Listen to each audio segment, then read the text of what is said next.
Dr. Tural, can you tell us a little bit what a mom could and should do when a 2, 3, 5-year-old, 10-year-old for that matter, or older comes in and has, hurt himself, fell down, got a little bit bleeding, skin all scratched up, or maybe a bigger cut? What are some of the first things, mom could do, should do, with such injuries? Mm-hmm. Well, the injuries of minor scratches and bruises and what have you are things that they can handle in their home. But what they have to pay attention to is the nature of the fall, and then if there is any more serious implication to that fall. Every serious injury to head or other body parts, especially the head, would involve a loss of consciousness. The child would pass out, and only they would return to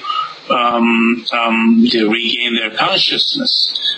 But that would be a serious warning for a parent to act on that, because that impact is, by definition, is a serious impact when they pass out on impact. And then they have that child needs to be checked in a doctor's office or in an emergency room to make sure that there's no emergency that happened as a result of that fall. Minor scratches and bruises, they can use over-the-counter antibiotic preparations and clean the area with soap and water, and they can use gauze to dry it, and then they apply the ointment, and then that would be it. But sometimes a subtle injury into the abdominal organs, like spleen, in an impact that could be ruptured, and if a mother is not careful about that, then that child could bleed internally and then could lose their life. So with that, it is not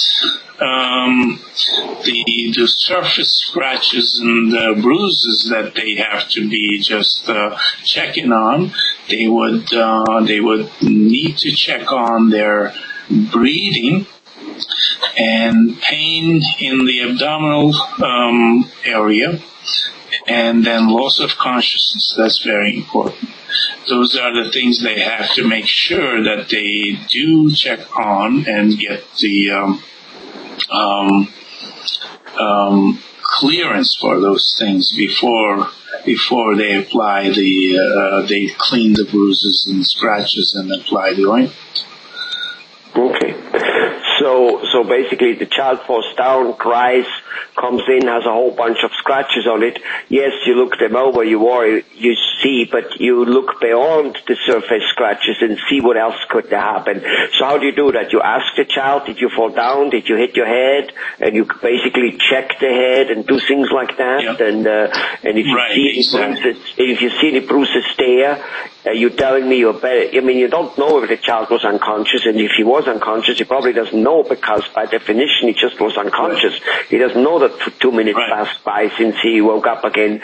Right. What would you do? You just say, well, let's go to the doctor and let's check, or you observe the kid whether he's stumbling, or what do you do? Right. The examples I gave were more serious falls. Like a child is running and then tripped and fell. That would never produce something of that magnitude, unless, of course, a child hit the side of their head on a sharp object or a blunt object that would add a different dimension to that injury, or the child fell onto something that is sort of where their spleen is. and the blunt object went into the spleen and damaged.